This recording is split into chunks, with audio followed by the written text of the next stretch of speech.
can start? Okay, good afternoon, ladies and gentlemen. My name is George Nosievich, and I'm here with my colleague Denis Gamayunov, and we're going to present our take on web application firewalls. Next slide, please. So, while observing the web industry and the web security industry over the last decade, this is a known trend that web is now becoming the new desktop, which means that everything is ported to web. New applications are written either for the web only or have like the heavy web component. Also, the mobile applications use web to communicate with the backend and between each other. Not only this, but the fact that old processes and services gets pushed to the web also, which means that the average complexity of the web applications on the web rises. We see more and more applications with a very complex business logic. Also, web technologies evolve very rapidly, which means that compared to the 90s web application, which consisted only of server code with very little to no client component and client dynamics. Now the web application consists of actually two programs. One of them is on the client and one on the server, which communicate using their custom unique protocol implemented over HTTP. Next slide, please. This raises the demand for protection software, which understands all these additional layers of abstraction which are built upon the HTTP protocol. Conventional software thinks of HTTP as the topmost protocol in the protocol stack, which was true 10 to 15 years ago. But now HTTP is the new TCP, the new base protocol, the new foundation, and applications need to implement layers of abstraction upon the protocol. Some of these layers are implemented with frameworks, for example, session management, authentication, etc. But some features are implemented by web application developers, and each time they do it in their own unique way. Currently, current software tries to tackle this problem on a case-by-case basis, implementing some kludges and based on their old architecture. So our next slide, please. Our proposition is to think about the web application differently, to establish new ways to describe the web application, how it functions, to look at various aspects of the application that are relevant for securing it, to extract this knowledge from the traffic, the transactions between the user and the application, or between the application and other applications. And when we have this model, when we know how the web application functions, we can detect inconsistencies, malicious activity, and anomalous behavior. And also knowing how the application works can provide us with means to react proactively and in a tailored to application way. So currently we have designed the architecture, and also we have the UI that abstracts out all the stuff that can be automated. Our next steps is we're starting some pilots right now with various Russian companies to get their feedback and to improve on the usability and on the architecture and the technical details. We are planning to have the release by the end of 2015. We're starting the public PR campaign, which includes speaking at the conferences and making bypass challenges. Also speaking and presenting at expos and gaining media coverage. Okay, so we're aiming at Russian market first of all, and also Commonwealth of Independent States. Next we're going to look at Asia Pacific region. We aim at very different types of customers, and I will not stop on this slide. I'm going to say something about our competitors. There's quite a lot of web application firewalls actually available in commercial, but what we may say about ourselves is when watching the application, we see more than them, because we are trying to reconstruct business logic automatically.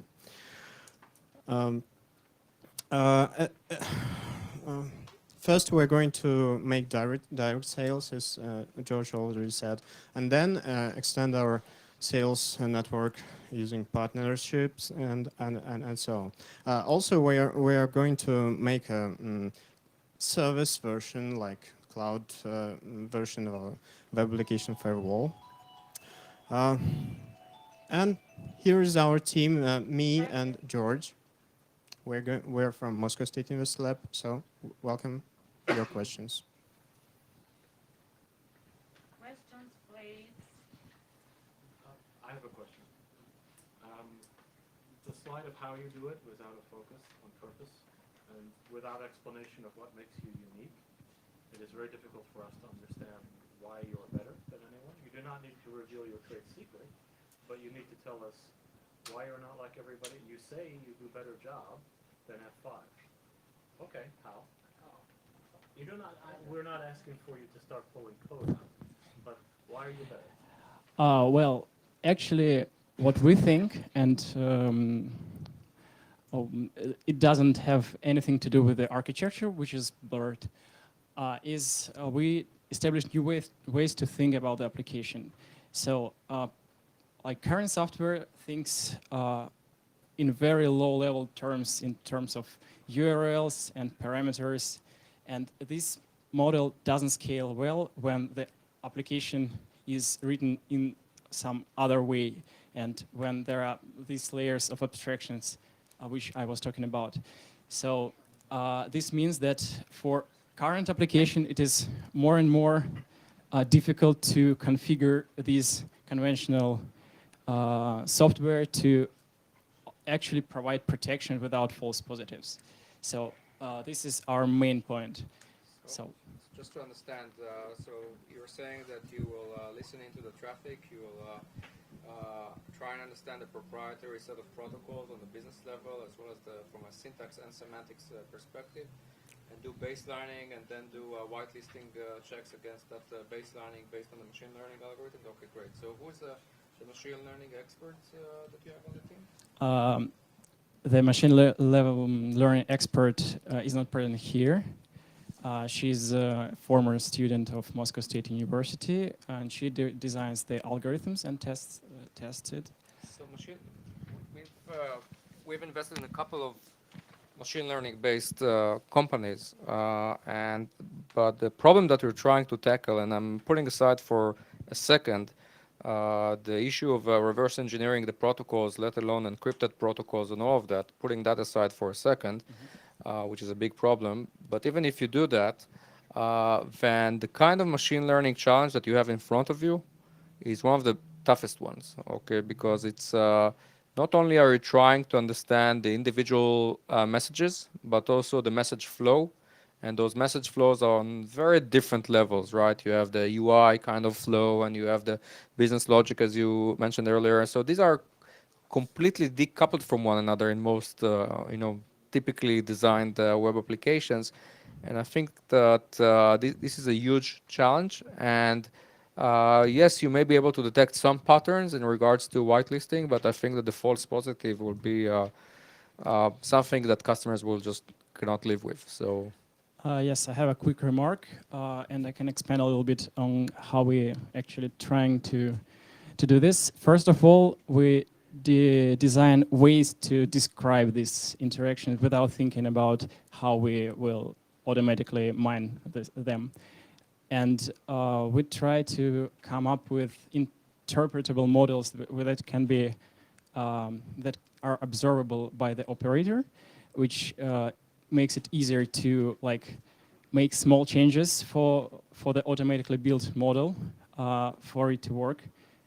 Because some usual machine learning algorithms can provide models that are black box, and it is very hard to make some changes. And if the model doesn't work, you cannot fix it without rebuilding from scratch.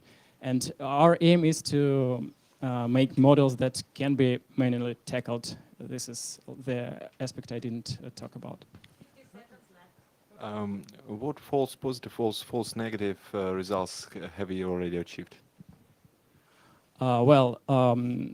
On our testing stance, we have acceptable level of false positives. I cannot give you the exact numbers, but the workflows that are supposed to be accepted are all accepted, and we use automated testing procedure to verify that. As to the pilot projects, we haven't collected enough data to answer this question yet.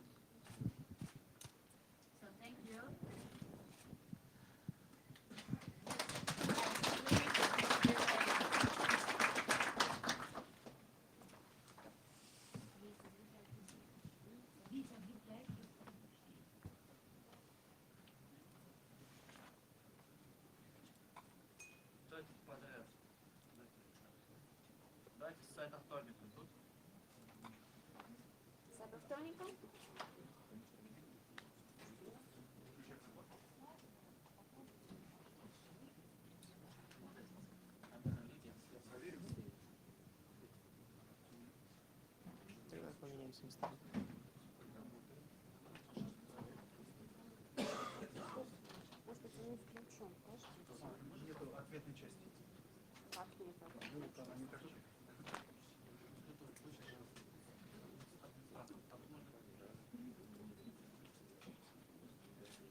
Новая версия, да?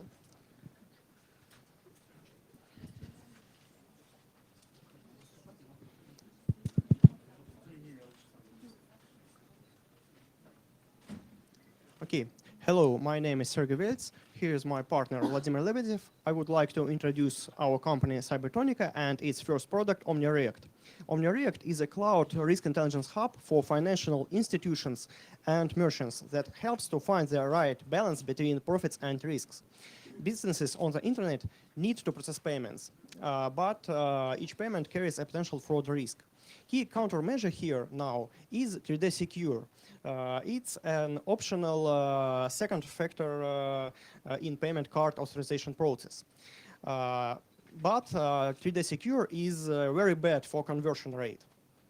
Current solutions don't solve this problem well. Next slide, please. OmniReact uses diverse signals such as biometry and online behavior analytics processed by machine learning to fight fraud attacks. During our work at Sberbank, we worked with current solutions and got an idea that we could do better. First version of OmniReact has been deployed in a large mobile operator in Russia in 2014.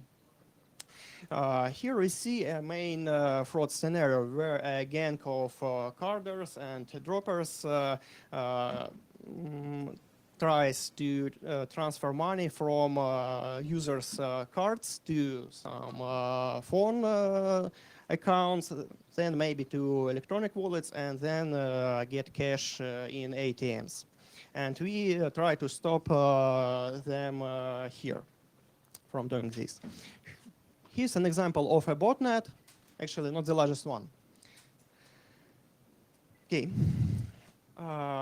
Here we see our deployment during this pilot. We have a client-side data collection module called OmniReact Beacon, a server-side platform, OmniReact Core. We get browsing histories from data providers, and we also have a case management system for security analysts, where they can in real time monitor events and investigate incidents. The system constantly learns using chargeback reports from Visa and MasterCard and security analysts' feedback. The results of the pilot are the revenue from mobile web top-up grew by 32%. 3D Secure challenges rate dropped twice, and the rate of reported fraud decreased sixfold. Yeah. And now we process about 1.5 million transactions per month with total amount about $12 million. and 25,000 cars are in our blacklist, and more than 10,000 phone numbers are also blacklisted. A few words about our technology. We are not so rich yet to have hundreds of servers, so we are using sophisticated Mesos cluster management to share the servers between our jobs and tasks. We're also using Docker as a main containerization. We are using HDFS with Avro encoding to save a space to store our click streams. Clickstream processing I will address on the next slide. Omni React core is built using Scala and Eka with Interlink. Interlink is our internal graph store, and Sergey will talk a little bit about it later. And we do monitoring using Riemann, InfluxDB, and Graphite, of course. Okay, it will be hard. So let's skip this one. Interlink is our custom graph temporal data store. It's versional, it's graph-oriented, it's scalable, it has pluggable NoSQL data engines. Now we are using MongoDB, and support for Redis and HBase will come soon. Here's our machine learning architecture. We use specialized models for different data, then top-level model, and then we integrate statistical results with a traditional rules engine. Okay. Few words about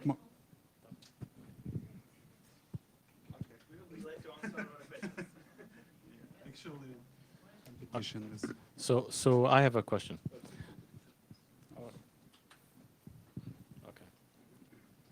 we were preparing for 10 minutes, sorry. Okay.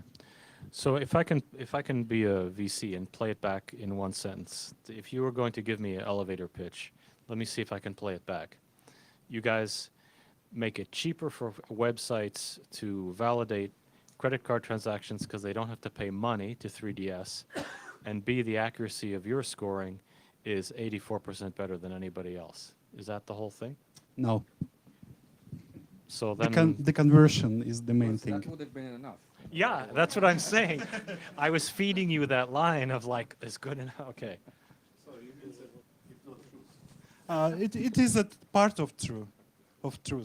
Yeah, the larger part is that their conversion is much better. So, if you see here, their revenue or transaction stream from the web channel increased 32%. It's rough, how much? $40 million. Right, but you see, Annually. the problem is you can't prove that's due to you. You might have had a better product. There was a sale. Somebody was selling something that all of a sudden appeared on. Actually, Aston their Push. website doesn't change at No, all, no. and they have no campaigns. I'm trying to lead you to a different conclusion. Yeah. What VCs like is you show us a number that says 84% decrease in one and 50% decrease in the other. There's absolutely no question it's you. We've performed A/B testing, and it's partly true. Partly because, to say the truth, the methodology wasn't exact enough, because it's a working system. The revenue is large enough, and we just didn't have an opportunity to perform a test without this system, because we started to lose money, and then they just stopped. Okay, stop. We don't need your A/B testing. We need to secure the site. Two questions. Do you have any hard false positive data that you can share? We can share it, but it's again a question about methodology, because TDS rate or fraud rate is a bad metric actually. All people like to say that, look, we have 0.002% of fraud, but it's reported fraud. And this is number of exactly suspicious. and this is exactly my second comment. Okay, you use chargeback information to train your machine learning. Yeah, but the amount Okay, of so chargeback information is a very limited source. Okay, it's not covering many of the fraudulent scenarios. Okay, so for example, if you're processing merchants' data, okay, they care about not just chargebacks but also returns. Okay, for example, for e-commerce and stuff like that. So there are many different scenarios. Each one will yield a different model, right? So I'm kind of questioning the general nature of your solution and whether indeed you're able to persuade merchants and that false positive is acceptable. Yeah, let me elaborate a bit about reported fraud. Only these two phone numbers are in reported fraud cases. All other cards and transactions were not reported, but we have blocked them and added to blacklists because they are very suspicious. It's just evident if you look at the picture. So reported fraud rate is a bad metrics. We should talk about suspicious transactions or array and rate, but you can't measure it. Quick question, just trying to understand the way the product is deployed. You mentioned there is a security analyst as part of the solution. Is that someone that your client employs, or is that your service? How does that work? It was our person, and a single security analyst was able to process all the data for the whole pilot. So our technology is scalable in number of security analysts. We don't need many of them. Thank you, guys. I appreciate it.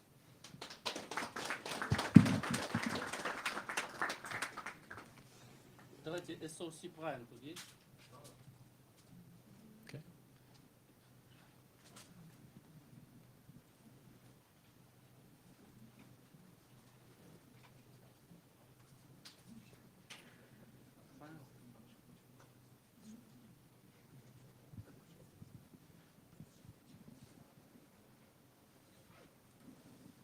All right. Hello, everyone. I'm glad to be here as a part of the finals. My name is Andrew, I'm from SOC Prime, and we make enterprise cybersecurity actionable. Next slide, please. So basically, we solve the problems that security these days, despite so many good solutions that provide active defense, it's still reactive. The statistics is there provided by the leading market vendors. And the problems that exist there are simple. Next slide. So basically, the first one is support, the whole foundation of how security systems function. If something goes wrong and when the attack is happening, something does go wrong, the vendor support is reactive. No security vendor guarantees a proactive support for their core technologies. Since there's limited resources not from only customer side, but also from the enterprise side to integrate the advanced technologies out of the box. So out of the box does not cut it in reality. And the last one, but not least, is limited information about threats and attackers. So next slide, this is how we solve it. We do three things. We do integration framework to unite biggest and best technologies in the world. We do predictive maintenance, the same stuff that was used in the automotive industry for years, but now it is time to put into security. And the last but not least is actionable threat intel. So next slide. The markets information are there, so the numbers are from IDC, from Forrester, etc. The markets that we're pioneering in the predictive maintenance for security, which we estimated based on the SIEM worldwide market. We work now with 41% of SIEM vendors, which is HP, IBM, McAfee, and Splunk. Next slide.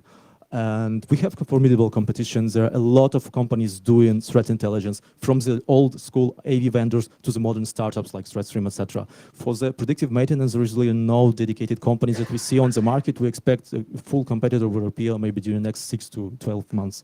Next slide. So this is how we range our competitors. So number one level for threat intel is Alien Vault, open source, right? It's a very good vendor, but they're mainly focused on other things, and they provide only one indicator of compromise. We provide full sticks. Sticks is a standard by Mitre, which is over 700 indicators of compromise. So we provide better coverage. For ThreatStream, they act like a store for other data feeds, so we're looking for partnership with them. For the big vendors, we build alliances and piggyback them because we do not compete directly with their business. Next slide. So this is how the attack map would like from the modern threats visualized by one of the vendors out there. So this is not our actual GUI, but the whole idea is the same, that attacks and risk are happening all the time. Next slide. This is how it's built. So we have a centralized SAS cloud, which is powered by our own research, open source intelligence, processes data that we get from our customers. So we get enterprise to not only consume the data, but also to share the data with us. Next slide.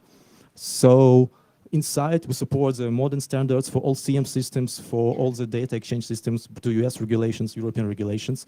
We provide all information, not just IP addresses, but what happened, when happened, and how to fight it. And we do it in real time or close to real time. And we do the actionable integration, so customers don't have to spend time coding in and writing scripts. They can get the solutions that works. Next slide. So predictive maintenance, there is a demo, so let's go really quickly about it, 5 seconds per slide, please. So this is how we go. Please click next. Next. It will be more detailed. Yes, next again. So this is how it looks. Diagnostic logs. A CM system or big data system will produce millions of lines of logs per second. You have no time to cumulatively analyze it. So what you can do, you can zip up this file and next, and you can upload it to our website. We released a freemium service that looks for top 5 errors and provides you result instantly. So once you upload, click next. It's analyzed and show you the graphs. Do you have errors or not? What is the severity? This is what is written in the logs. Then in up to 3 minutes, next slide, we send a report over email that has detailed analysis based on the metrics which are universal to top 4 CM vendors. So all of them we can analyze against these metrics. And on the next slide, you can see the details, the priorities, what you need to do, what is the risk, how to fix it, external links to vendor sites, to research, etc. So let's go on with the other slides. I have more info about the traction. So this is a package we developed with Qualys. Okay, skip this one. I will answer the questions. So model is SaaS-based subscription. Next, please. So we did already a seminar with Qualys across Central Europe with 4 countries with our integration pack, and we engaged over 40 companies in 4 days. It was 4 cities, we drive at nights and presented at days. And on the next slide, you can see some results. So in April, we had this amount of leads, which were mostly local projects and close projects. In May, we got 20 plus leads, and it keeps increasing. We actually now engaged partners. Please go to the next slide. And here's the pipeline from our partners. One works for CEE from Czech Republic to Central Europe. Another works for CIS, Kazakhstan, Russia, etc. So we already have like 30 deals in the pipeline, which are at different stages. Next, please. This is our funnel, sales funnel. We implemented CRM 3 weeks ago. Now we got really cheap CRM solution, but you can see the projected revenue based on the weighted pipeline. Next, please. So the contracting sum of the guys, so this is 2 local banks in Ukraine. They are part of international groups, so we work our way bottom up. And we also partner with leading technologies. So with Qualys and HP, we've already signed technical alliance. IBM, Intel, and Splunk are coming up next. Next slide. Okay. Okay. Yes, please. When we talked about this yesterday, I was not satisfied with the answer that we got about scaling. Yeah. So a top-ranked threat intelligence vendor, Kaspersky, F5, F-Secure, FireEye, has a minimum of 5 million probes on the network, which is massive cost to implement, massive. And in addition, merely the transport of this data is massive cost. So how do you start at scale? Okay, a very good question. So I'll answer first the transport. So the transport, we already developed a cloud infrastructure that allows to anonymize data, index it, compress it, and securely exchange it. So all clients we showed the mechanisms to, they're fine with also sharing data with us because we remove all potential and potentially confidential data that they might have. So in a way, we want enterprises to share the data, and we also base our pricing, not just flat fee, but depending how much they contribute. But this is just one of the options. Okay, let me be a VC and be a little bit more direct. How many probes do you have today?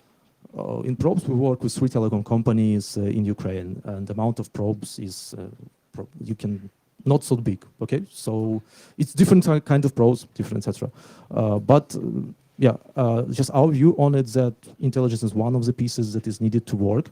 For example, yes, I agree that FireEye and F5 are strong vendors, but if we look at the example of FireEye, that they send alerts during target hack, alerts do not equal security. There needs to be much more to that. That's why we make also integration and predictive maintenance. But yes, I expect big costs from probes building.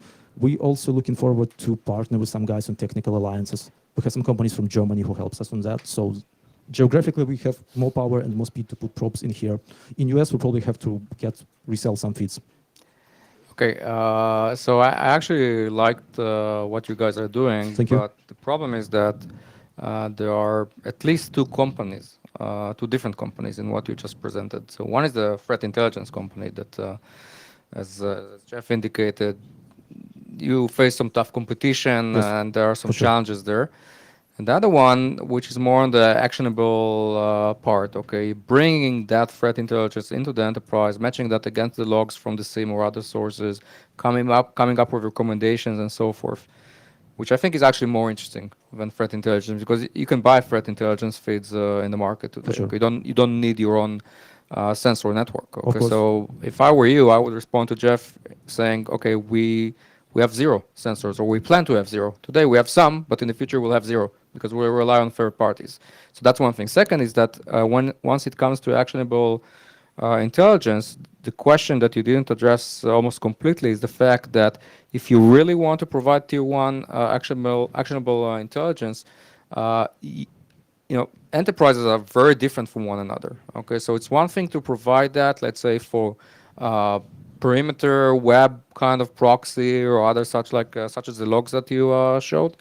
Okay, it's a very different thing to provide that to, let's say, to Citibank, okay, which have a very complex IT infrastructure, okay, with multiple environments, multiple threat vectors. So I think that you first of all need to focus really where you're aiming at, whether you're providing your solutions for, let's say, web front end, web proxy, and so forth, or whether are you going to the tier 1. And if you're going to the tier 1, the question would be how are you going to cope with all of that, because you really need to understand the topology, you really Yes. need to understand the IT infrastructure, which is a huge challenge just from a configuration management and such. Yes, I agree. Very good points. And I want to say that we actually have a plan for all of that. So this is why we work from maintenance part, because this is what every enterprise who has a SIEM or big data needs today. It's easy for us to get into, so freemium service. Then we didn't get to part of our advisory board, but basically we have guys who have been in the security field for 20 plus years, both as regional sales directors and as forensics investigators, ethical hackers, etc. So they help us to bring the message from the risk management perspective to the enterprise. So we don't come from engineers as... I would say do less, be more focused, and be more, you're trying to Yeah. do too much. Yes. Yeah, so Okay. we ask a question of companies, which is very simple. Okay. Do you do one thing or two? Do you produce a product offered, or are you a consulting company? And I'm not asking for an answer. I'm just Oh, giving all right. advice to think about for the future. Because a company that is a consulting company is very different from a company that is offering a product that you can download and try, or you can download and run. So just keep in back. of Okay, your mind. sure. Thank you. And it is in mind what we have. Okay. So we have 2 products, 1 platform. So this is to comment on that. Okay, thank you very much for questions. It was a pleasure.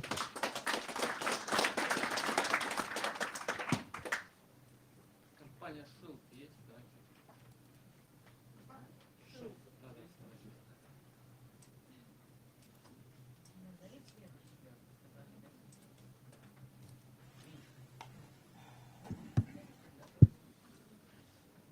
Let's start it.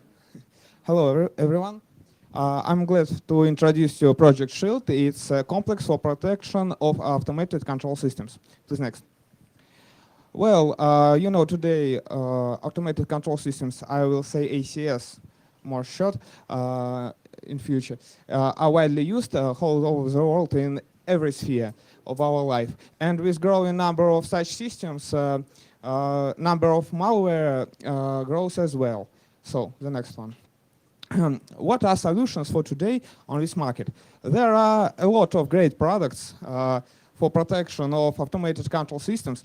It's antiviruses, SCADA scanners and auditors, IPS hardware, software firewalls and diode gateways and so on. But all of these products works just, no, next, works, previous please, works just with higher and middle layer of ACS. But sensors, devices, field level and technological protocols on middle layer are not protected yet. Next one, please. That's why we started developing of product Shield. It improves reliability of ACS and helps to protect from malware and software attacks. So there are some issues for it. It's checking of electrical characteristics, overloads protection, distractions packets protection, transferring data control, system integrity control, technological processes control, and some other features. And all of them together helps us to provide complex protection of ACS. Next one. Today we have three modifications of our complex. It's a small scanner with touch screen. It's a portable device. It can be connected to ACS and scan it once. Smart router works 24 hours, 7 days a week, and it realizes protection functions in network, in local network. So, and the biggest device is a modular solution for large industrial objects. We use a compact PCI bus for connection of our models, and it can be these models can be changed from ACS to ACS if you need it. The next one, please. Product architecture. Every our protection device are connected to main server, and every device performs parsing of packets and fast detection of threats and attacks, but server performs analytics analysis and control of technological processes. And we have graphical user interface, and it provides configuration of protection devices and full monitoring of security situation. So the number of such devices depends on ACS complexity. The next one. Why now? History of project is rather interesting and started after Stuxnet attack on Iron Station and some other attacks on Google, Yahoo, Symantec, and Adobe. And into 2010, Shield was transferred into practice. Today we have patents worldwide, and we have agreement with InfoWatch about cooperation. The next one. We are developing our product in National Research Nuclear University MIFI, and our university supports this developing. Thank you. We can use laser center and pilot production center to perform prototype production, and we also made a pilot zone on the territory of MIFI with a power plant, automation equipment, where we can optimize Shield algorithms for work in real conditions. The next one, please. So we have several pilot zones and integrations today, and work with such companies as Russian Railways, Moscow Metro, Russian Telecom Equipment Company, and Rosneft. We also have integrations. First integration we made in Federal Security Service with Federal Security Service into the Russian government building 3 years ago. The next one, please. Well, some words about market, and they all say that market is growing every time. The next. So here's financial plan, lots of numbers. Please, next. Okay. I have a question. You want to take it? Okay. Which kind of technological process you protect in Russian railways? We are working with power plants, which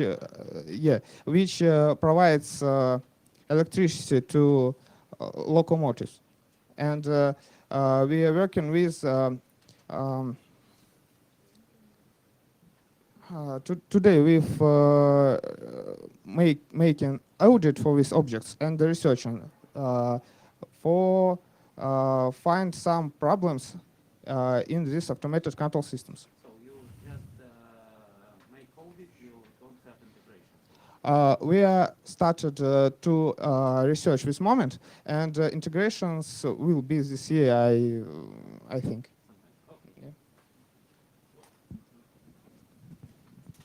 Describe the implementation and integration process. I'm trying to understand what effort is required to actually deploy something like that, let's say on a in an industrial setting, like a power plant, for example, in terms of time, effort, number of people involved, things like Of that? course. The integration takes about 3 months, and lots of professionals. We work with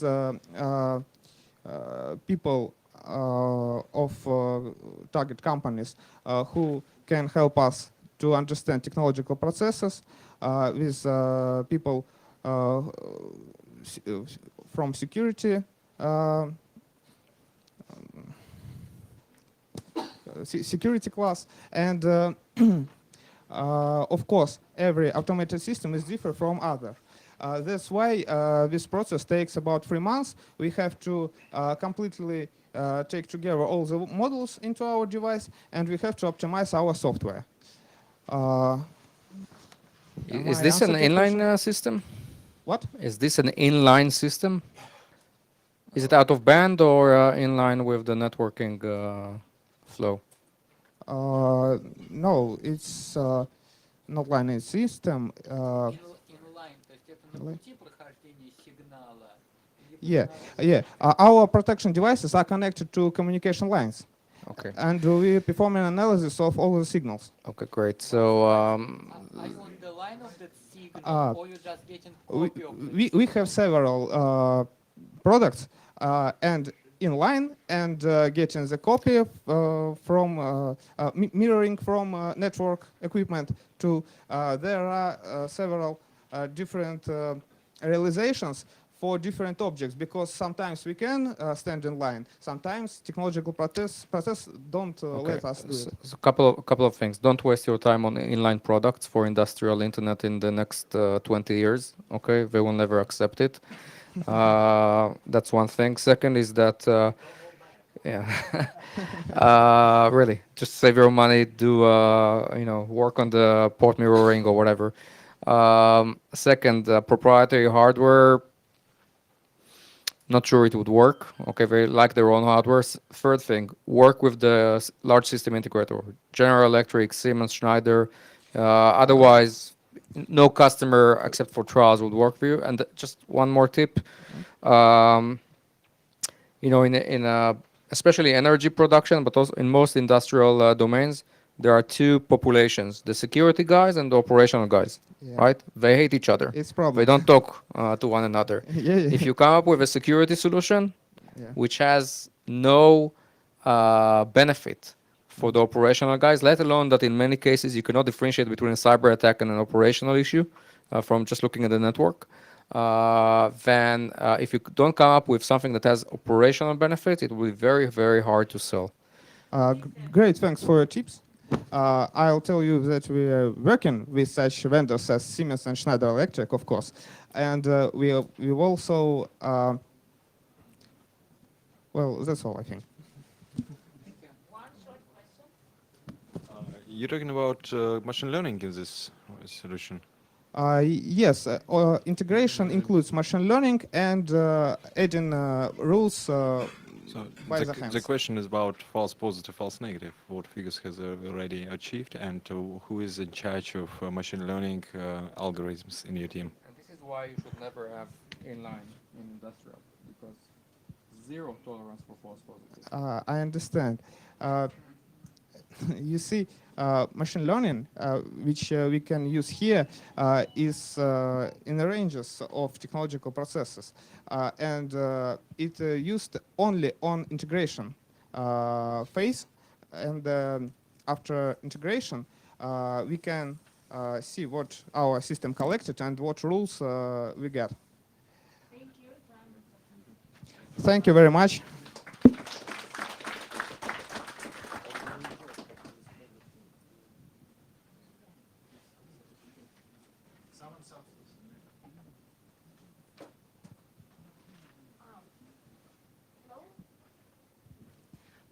Today I would like to concentrate more on our business model and on the way we make our product successful commercially.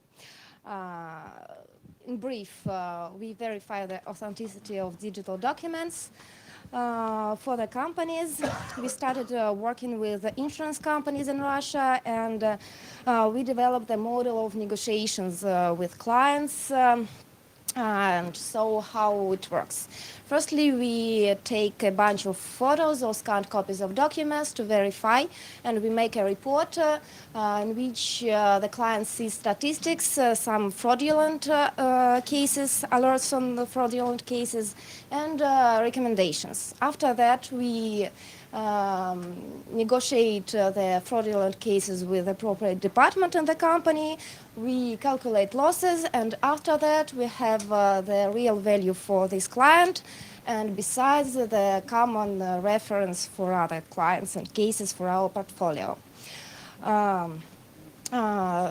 This way we used in such companies as Ингострах, Уралсиб, МСК, Важно новое страхование, and other big insurance companies in Russia, and this way proved its efficiency. And we use it now for financial organizations, micro-financial organizations, car-sharing organizations, and other. Sorry. And another thing I would like to say is our business model and the scheme we make sales. We have a platform. Different parts of this platform, such as ADK, APA, and others, are combined based on business tasks of each client. For example, for underwriting departments in insurance companies, they need such features as resizer, because they have a very large volumes of photos and they need to store it, and at the same time they don't want to lose important information of characteristics of files, excuse me. For companies that have mobile applications, we have SDK. For companies that have B2B portals, where agents download PDFs or photos, we have a file classifier, so etc. This way proved its efficiency. Way of the platform, because we don't need to change internal business process of clients. We just propose to them different options, among which they choose the most convenient for them. And we are working mainly through partners, for big integrators and technological solutions providers. And as to market size, the calculation was based before it. The calculation was based on the proportion of e-signed documents. Its market size is $500 million. So the other 99% of other digital documents, which authenticity can be called authentic, as it's not e-signed and it is to be verified, is $50 billion US dollars. So that's all. And this is how I can say a few words about competition. We have 4 competitors. One of them is free software, and it has very simple algorithms. The others, they don't have customized solutions, so their solutions are not successful commercially. That's why we analyzed their way, and we've chosen the way of platform solution. Thank you. Question: any pilots outside Russia? We don't have pilots, but now our product is tested by one Australian governmental authority, and we have already sales in CIS. So the question I have is that I agree with you to avoid getting into the mess of e-documents, but in analyzing photographs and other things for accuracy, you can also build additional products. You can build things like you can maintain history of when a document was originated and other things. Yes, we hope. I see. Excuse me, could you please show the slide with the market?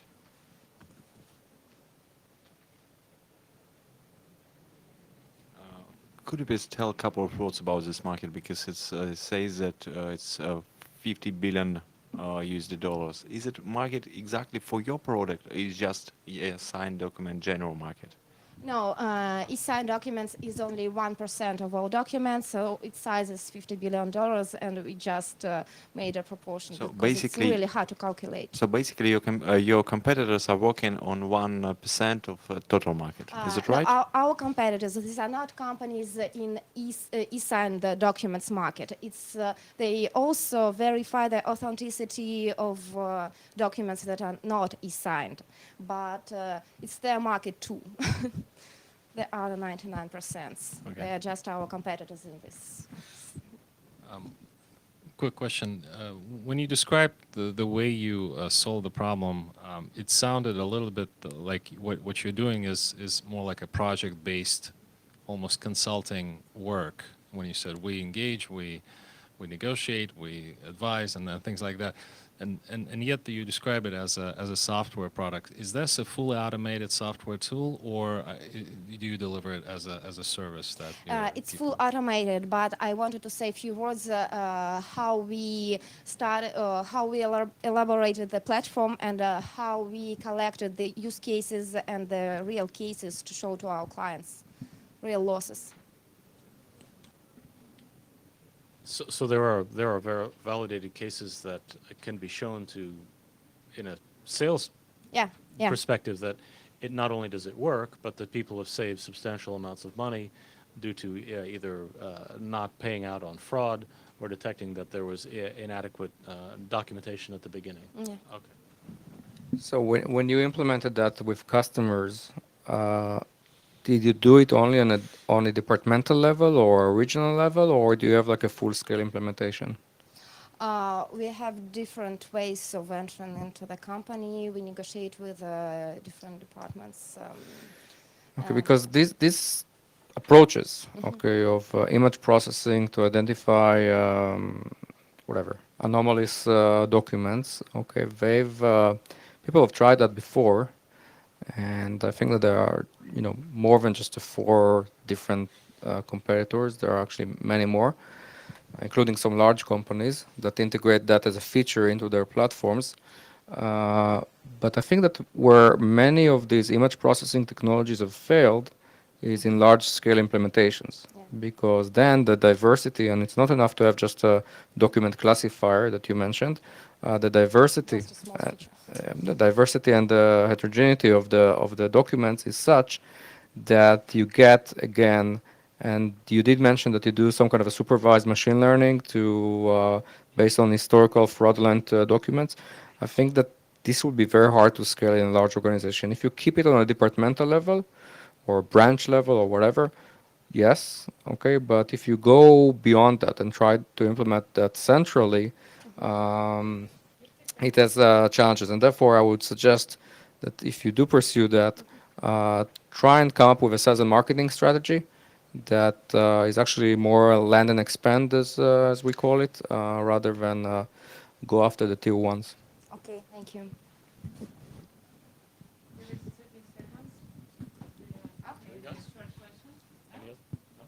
Okay.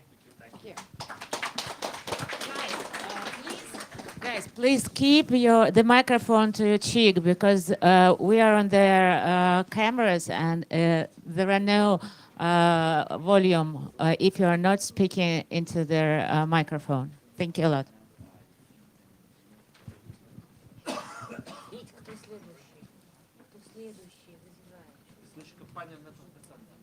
Network Defender.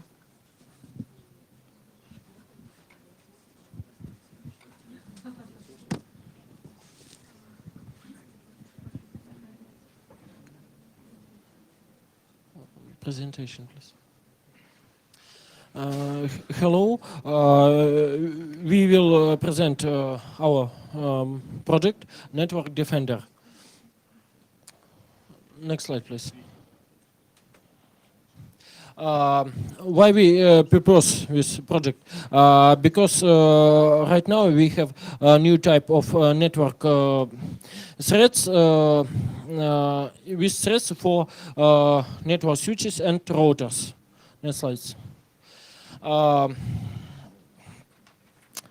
Why this problem is very important? Because in 2018 year we have viruses epidemic in Latin America and for 400,000 switches was will infected. Next slide. Our conception worked with routers and switches.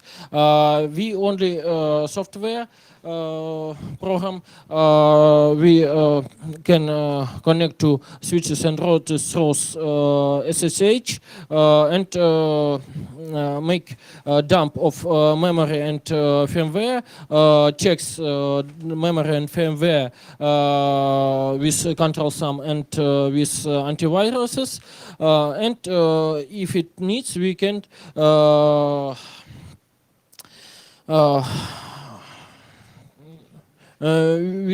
change firmware with etalon. Now we support only Cisco and Huawei with our prototype. Next. In end of the second quarter, we will make full product with support Cisco and Huawei, and to fourth quarter we will support Alcatel and Juniper. Next slide. Why now? Because right now we have new client pane. Next slide. Right now we have a statistic about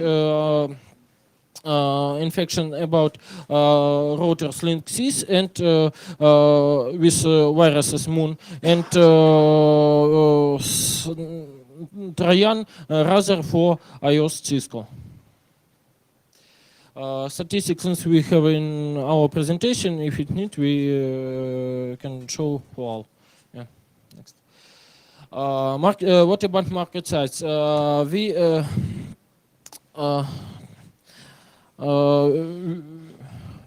will go to only enterprise security market, and first place for our products is only Latin America, because in this market we have client pane. Our competition, we have some competition with only vendor software. Why we better? Because we support multi-vendor platform, not only one vendor. Next slide. Next. What business model we will use? We will use a classic business model with we will use a classic business model with distributor, reseller, and end user. Next slide.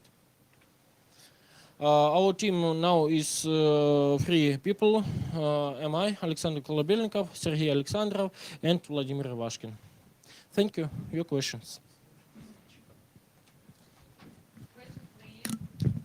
So just to understand, you verify the firmware, and then if you find it's malicious or whatever, then you can also optionally update it.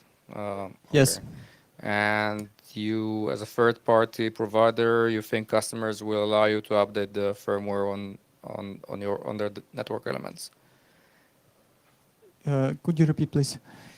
I'm just asking, you're tackling a problem which is, significant. Okay, the fact that network elements have malicious firmware installed on them. Okay, and yet you believe that as a third-party provider, not authorized, not certified by the likes of Cisco, Huawei, and others, you'll be able, or customers will allow you to update the firmware on the network elements, where they have their own proprietary platform to do that.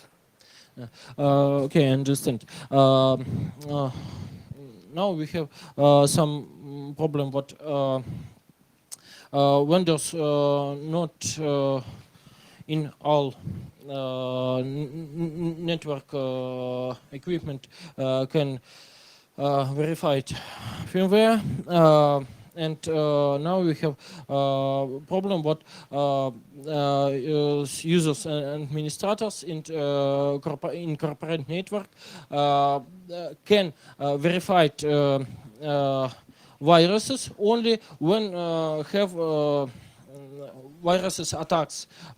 They can't verify viruses in network equipment. There's a huge business problem here, and which I suggest that you look further into. And not, one aspect of it is the fact that by doing or by implementing your product, okay, this will make void all the warranty and SLA and maintenance agreements that those network element providers are actually allowing customers to enjoy.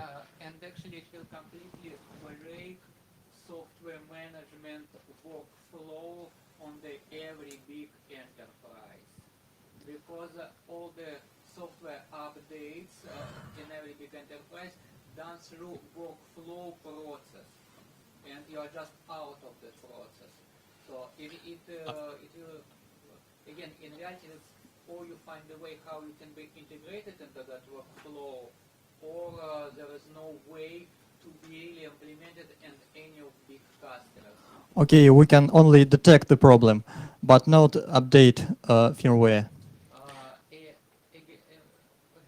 No, I think there's another way. I am completely with you, which is we bear the scars of managing very big networks, which is there is no way to solve the combinatorial problem of 500 different devices from 70 manufacturers, each releasing every quarter a new version. And what he is saying is that in the experience of guys who run big networks, the very number of combinations is going to work against you. So what guys use in very, very large networks is a release train with a testing train, with a deployment train, and all of that is under revision control. And if you break his revision control by arbitrarily putting some software out, he's going to A, throw you out, and then B, will probably come to try to kill you because you've broken his network. So we're worried about the number of combinations and the process being. Okay. In Cisco, we have different product, smart security. What can pay another and can update all network. But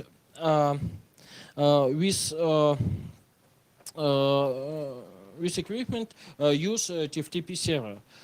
We use TFTP server too, but we modified some command. We modify some parser who work with network equipment better than original. And right now we have any problem with Cisco ASA and Cisco use and Huawei. It's a question. Have you already had some pilot project, maybe prospective clients, leads? Have you already discussed this solution with any of your potential clients?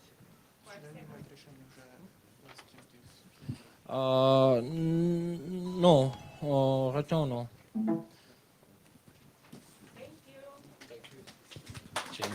Thank you.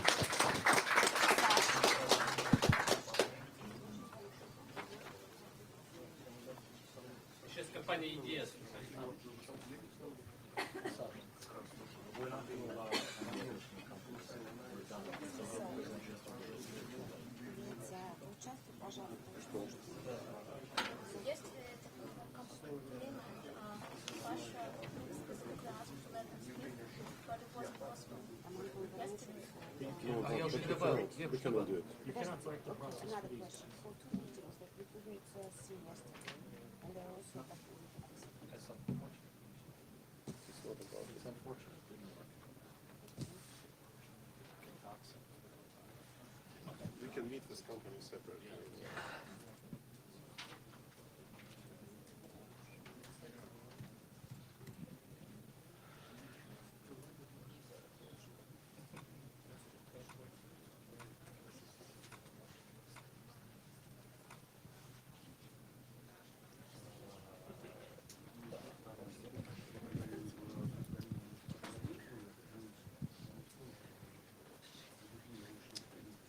Hello.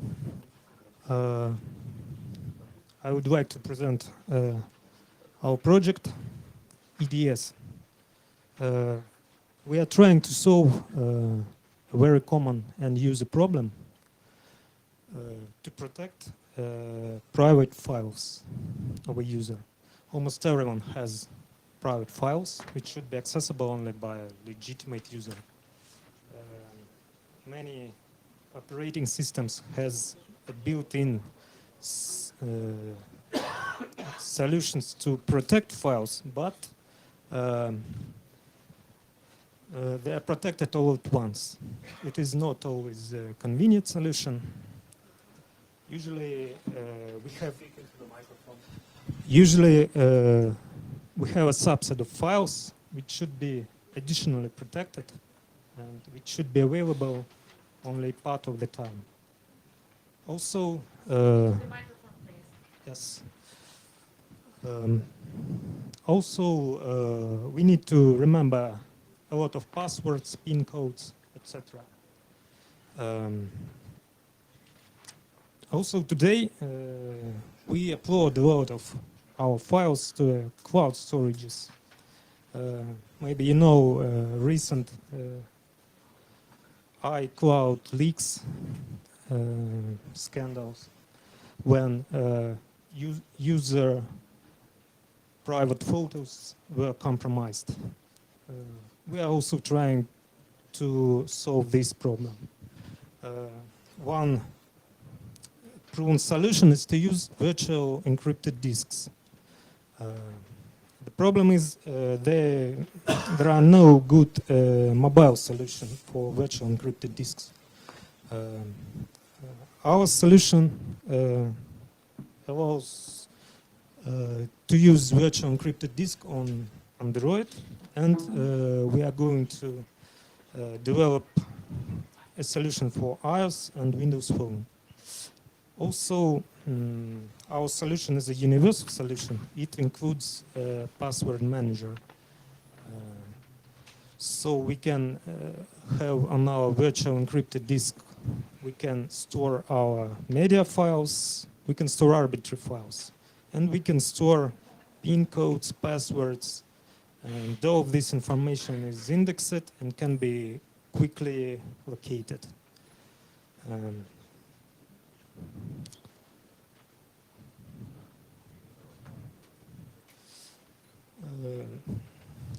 Our solution supports several container formats, which are popular on desktops.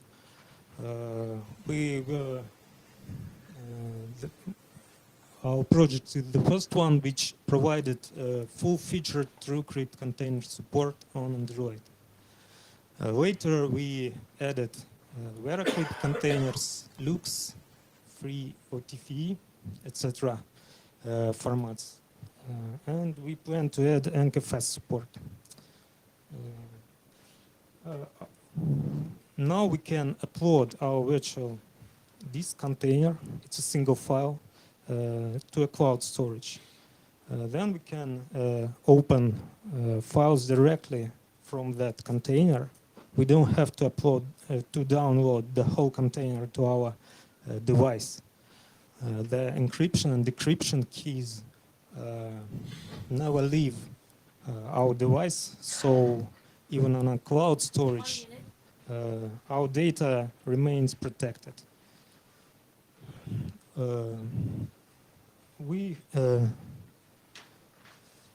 among our competitors, there are already some virtual encrypted disk solutions and popular password managers like LastPass.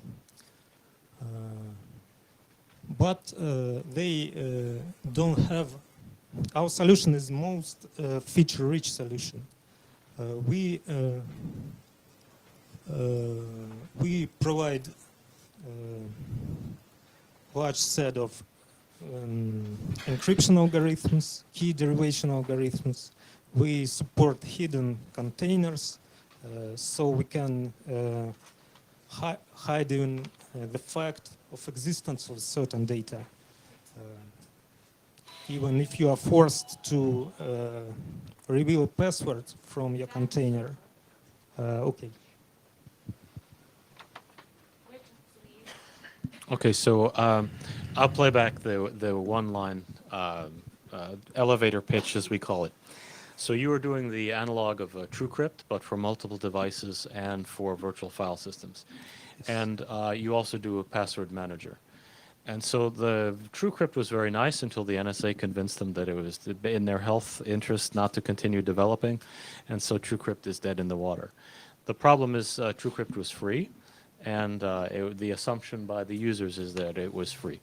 So if you were going to sell a replacement a container encryption mechanism or file encryption, or even a password manager, do you think how do you expect to make money off of this? We have a free and open source version which supports TrueCrypt containers. In our paid version, we've added a lot of little but useful features like, for example, pattern passwords, indexed database. We added support for VeraCrypt containers, which is a fork of TrueCrypt. We plan to add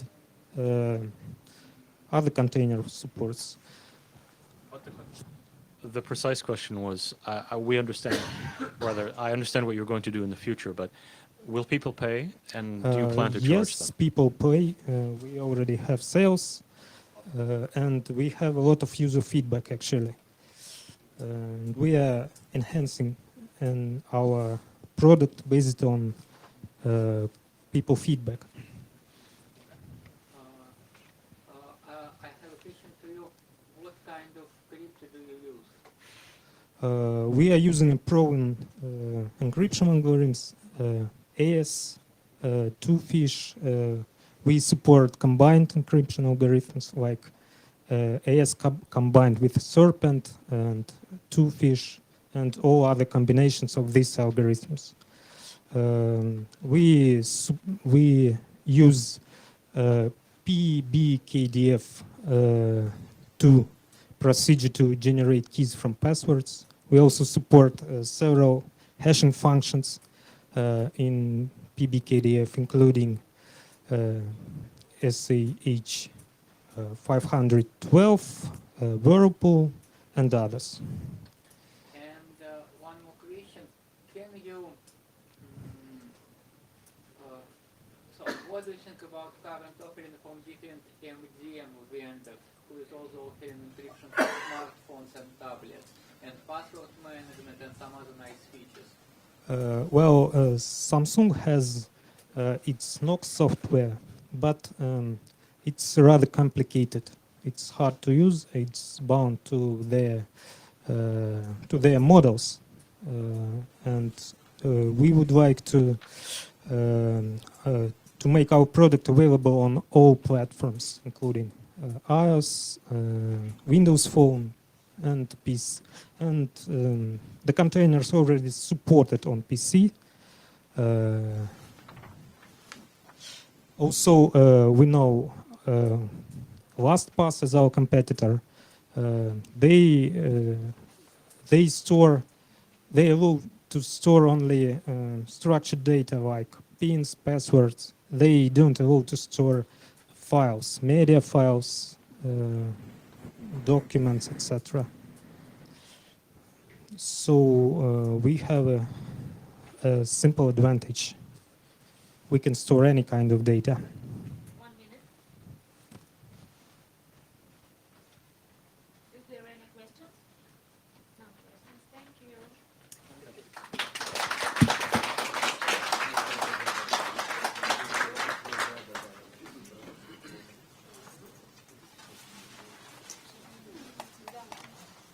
Перерыв на опять 10 минут. Сейчас жюри примет решение и будет объявлен счастливый финалист.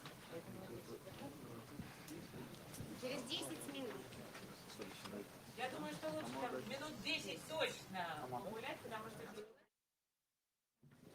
Okay, so what we're going to do is we're going to award prizes for different places. So we have third, second, and first prize. And I am a big believer not in torturing people with, going from reverse. But the thing I would like to say is the people who do not win the cash prize have not lost. That the people who have come in at either third place or second place will receive a different type of prize.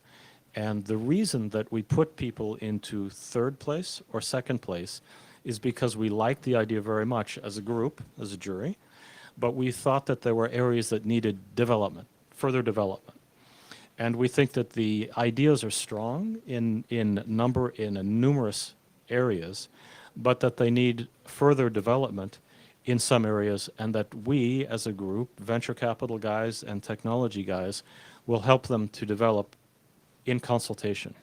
So what we would like to do is for the people who are third place guys and the people who are second place guys and even the first place guys, we will work with you to develop the idea and to proceed farther along with the idea. So it is not the intent that the cash prize means you're smarter than everyone else and there is no exclusion for everyone else. It means that we are going to help everybody, number 3, number 2, and number 1. So Actually, we're happy to help anyone. he is VC. We're happy to help anyone. Please take a number outside. He will be seeing you in order. So I think what we would like to do is, again, as a group of 7 guys, we talked about this, and those companies that we eliminated for reasons of market was extremely difficult to get. It was extremely difficult to see operational model that worked with current products or that interfered, and et cetera. So with number 3, we awarded the number 3 prize to Cybertonica because we believe that the idea is strong. We think the team is very good, and we think that some additional development needs to be done on the tension between merchant, website, and other users, and that how the message is packaged for all of those. So that was number 3. So Cybertonica is number 3. So thank you, guys. So very good. Congratulations to you. And again, the third prize is, as with any, please come. We will work with you to develop the idea. And hopefully we will not pervert your idea and make it you are making flying cars. Okay. So number 2 was SOC Prime. We thought as a group of a jury that this was a very good idea, and but what we did not agree upon, I shouldn't say that. What we agreed to disagree upon was the fact that offering threat intelligence is one thing. Offering value in the security space is different.